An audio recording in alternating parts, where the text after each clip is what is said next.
are you? Happy Wednesday. Happy hump day. So yes, I'm in my car once again. I'm in a parking lot this time, and I'm actually gonna get comfortable. We're gonna get comfy and cozy because we got some chatting to do. When you guys pop on, say hello. If you're watching the replay, do hashtag replay. For those of you that don't know me, hi Lisa, my name's Shawn Nelson. I am a mom to 3 amazing teenagers. I am also a retired registered nurse. I am a wife. I'm an entrepreneur. Hi Katie. Hi Joe. How are you girls? How are you doing? Hi Mama. Hi Mama Lou. My mom is here. So anyway, the reason why I started doing, thanks Katie. The reason why I wanted to start doing these Wednesday chats is because I was always getting private messages, and it's for a couple of reasons. It's to answer questions live, to kind of bring my opinion live, but to also time management on my end because I am really so busy. So I want to kind of group everything together into one space. So just a reminder, Raising Not So Little Nelsons is a parent chat about raising 3 teens. I'm not an expert. I am really just a regular old mom doing the very best I can, just like you. Hi Christy. Hi Randa. How are you? I haven't talked to you in forever. So what I wanted to talk to you guys today about, and I will try to keep it as short and sweet as I can. Before I start, I just want to remind everybody, this is a place, hi Brenda, this is a place for positivity only. And one little side note, if you are sitting at a computer and if you are so compelled to repeat anything on the keyboard that I say that you think will resonate with somebody, I do have a lot of followers that are hearing impaired. So Brenda is one of them. She's one of my girlfriends, and I'm sure she would just be so grateful if you guys are sitting there and you just want to retype something real quick. Hi, Christine. How are you? And if you guys feel compelled to share, please do. So a reminder before we chat is that everything that is on here is just my opinion. This is not a place for negativity. It is not a place for judgment. It is not a place for anything like that. That will get you banned and blocked like right away. So most of you know that in my job, besides being a wife and a mom, I'm a coach. I'm a business coach for women. And the biggest thing we do is instill confidence in women. That's like what our company is all about. So on the side note, I was sent to San Diego this past weekend to be one of the speakers for a big empowerment event that they host around the country. And it was amazing. It's always amazing. Everything the company puts on is amazing. But they had asked me to speak on the medicine of mindset. And the reason why they asked me to do that is because of my background as a registered nurse. And I tend to operate my life in a more positive manner. Everything that I do and I approach, I have days where I'm like, frick, this sucks. But for the most part, that's the way that I operate my world, my family life, my business, everything. And so as I was doing my research for the medicine of mindset, I came to really learn a lot. Even though that I operate my world with a positive mindset, I really, as I started digging, I found out, and this is also through doing a lot of personal development coaching in the last 3 years, is that things that happened in my life when I was young really had an impact on where I was today and who I was today. And to be grateful for that. So just to kind of put it in a nutshell, what I had explained to the girls that were at this event is that in summary, it was words and statements that were said to you. I did use the example as your 15-year-old self really shaped the person that you became today. And so as we're raising our kids, I just wanted to come on here today and explain that to you and remind you that even in your times of frustration, even in your times of self-doubt, and you can't do this as a parent, and my kids suck, and my teen stole booze, or I caught my kid smoking, or I caught my kid making out, or whatever. Good kids do bad things. It's just the way the world works. That's what they do to learn.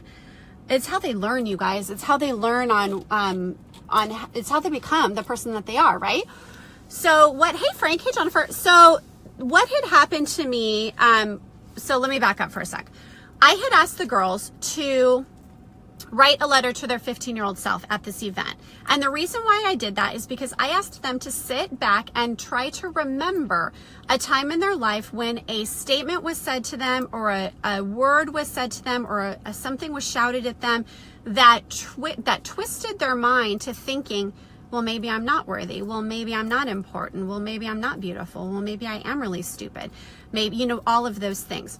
So I grew up in a single mom household, and Mom, if you're still on here, I love you to bits. And she is the reason why I am the woman I am today.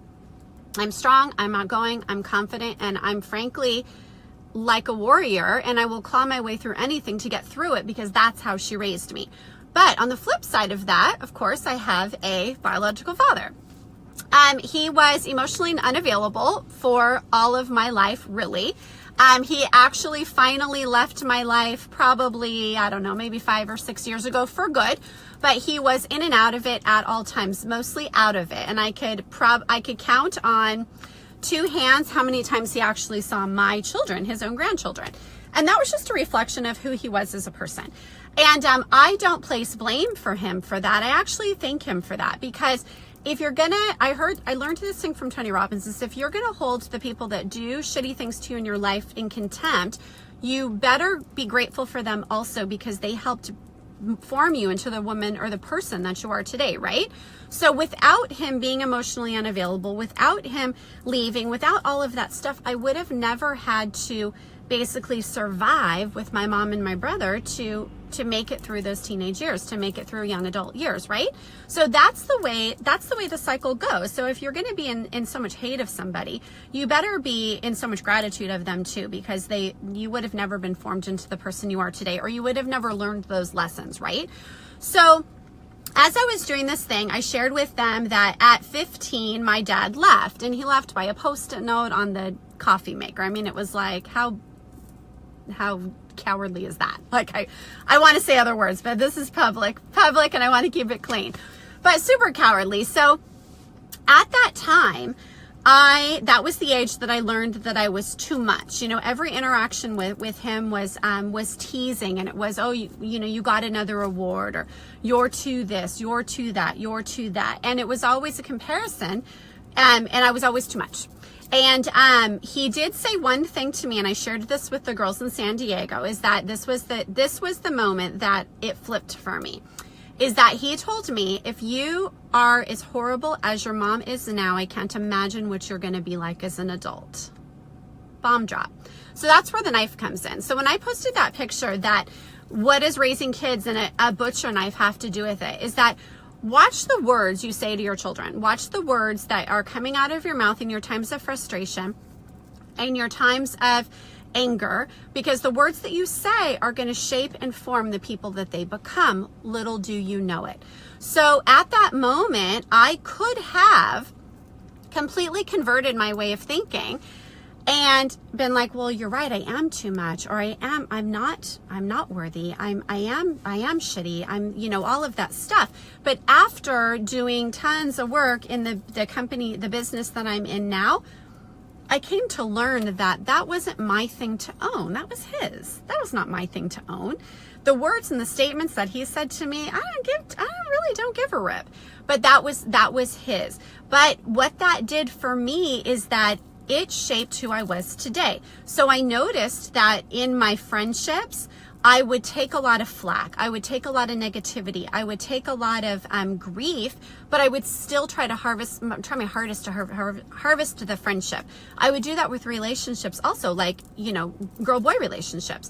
I even did that with my team. So I coach a team of 9,000 girls, and I even did that with them. It's like, always fighting for the acceptance, the attention, and I want to love on you so you don't leave, because that's what I found myself doing in my relationship with my biological father. I would accept, apologize, it's okay, it's just him, make excuses, because I'm in fear that you're going to leave again, which he did repeatedly. So I am, no sad faces. Don't put sad faces in here. Put freaking hearts, because that is who shaped me to who I am. And that is what's most important to me. I'm so grateful for that, because between the strength of my mother and the crappiness of my father, I'm the result, and I'm proud of that. And I think that's really great. So what I would love to see when I did the presentation in San Diego this weekend, I had asked these women to think of a time that their light switch was turned off. When was their light dimmed? When did they allow somebody to do that to them? And then they had to think of where they were, what age were they, where were they, what smells, what were they wearing, what were they feeling at the time, and go back on a piece of paper and write a letter to their 15-year-old self. Okay. And because that was me. So if it was their 30-year-old self, their 5-year-old self, their 50-year-old self, it doesn't matter. What event happened in your life that triggered that ripple effect to create that wave, to create you to who you were? And tell that your 15-year-old self, or whoever that was, what would you tell her differently? Would you remind her that her story is important? Would you remind her that, words cut, but you don't have to let them define you, all of that stuff. So that was really powerful. So after that was over, I had called a couple people up just to maybe read their letter to their 15-year-old self on who felt comfortable. And afterwards, I was getting a lot of people coming up to me and a lot of private messages. And I realized, hey, Zach, that's my brother. I realized at that moment that the words that are said to you in childhood form 100% who you are as an adult, or they have an effect on you. Because everybody that had come up to me said, my mother did this, my father did this, my uncle did this, my grandfather did this, a teacher did this, a coach did this. But I don't think people realize that as adults, no, I can't see you. I can only see you pop up. I think people realize as adult don't realize that as adults, the things that we do say to our nieces, our nephews, our children, our peers, our students, all of that stuff, they do have such an effect on them.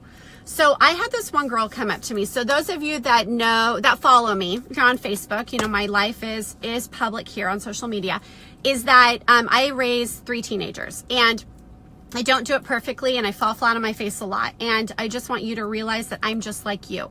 But one of my teenagers is a type 1 diabetic, and that is a road that we've been doing it for 3 years, but it's a road that's new. It's a road to me that's new as a mom, even though I was a registered nurse in my job before, but it's also a road that's new to my family because it's a family disease. It really is. So we try to give as much independence to my son as possible, but we also try to empower him, all of that stuff, on what we think is the best option.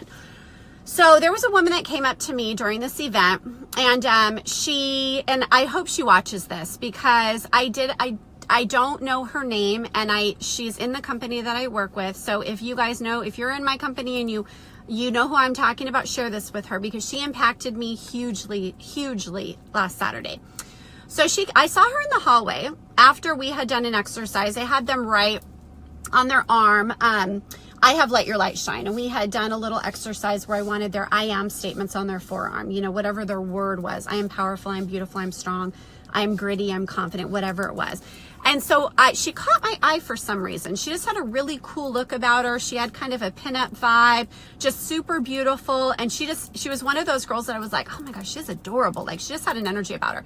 So I stopped her. I go, I want to see her arm. And she showed me her arm, and I just gave her a hug, and just, there was something about her.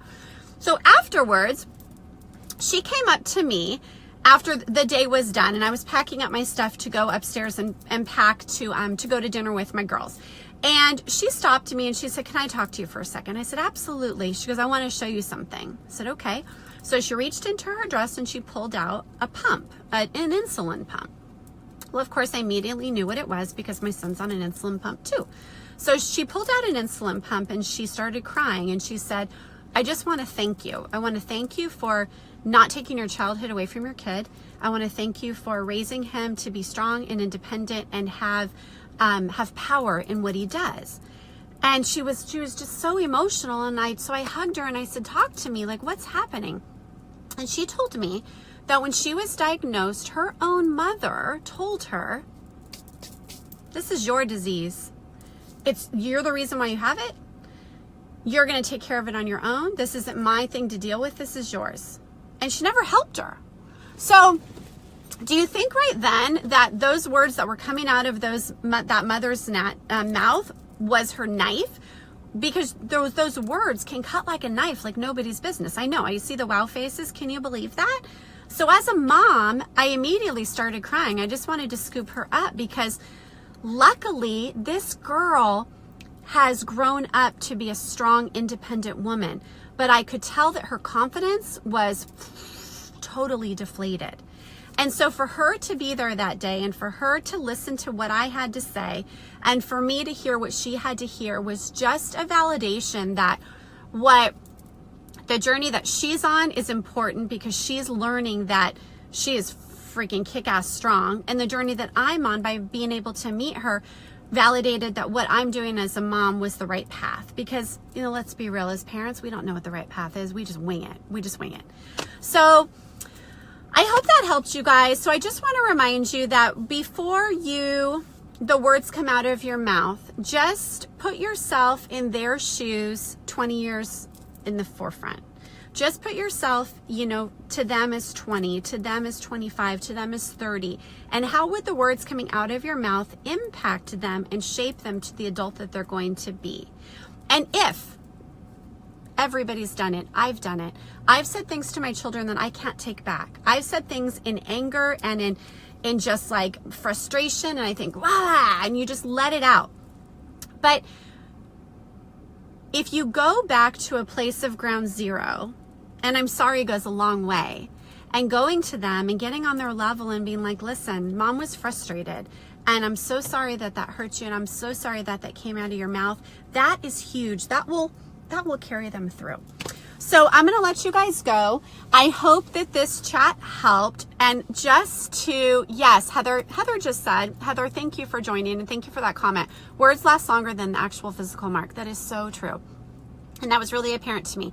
This weekend I spoke to 600 women, and I would venture to say that, and I would safely say that all 600 of them have been impacted by something in their life on a word that was said. And not to say that, you know, this is Pollyanna, cupcakes, sunshine, and freaking rainbow farts, unicorn farts. But I just want you guys to remember that because none of us are perfect and we all have another chance every single minute of every single day. So I love you guys. I'm off to go pick up more shoes for my daughter for her shoe collection. She's homesick. And so anyway, have a fantastic day. Make it amazing. Share this with somebody that you think might need to hear this. And I will talk to you guys later. Bye.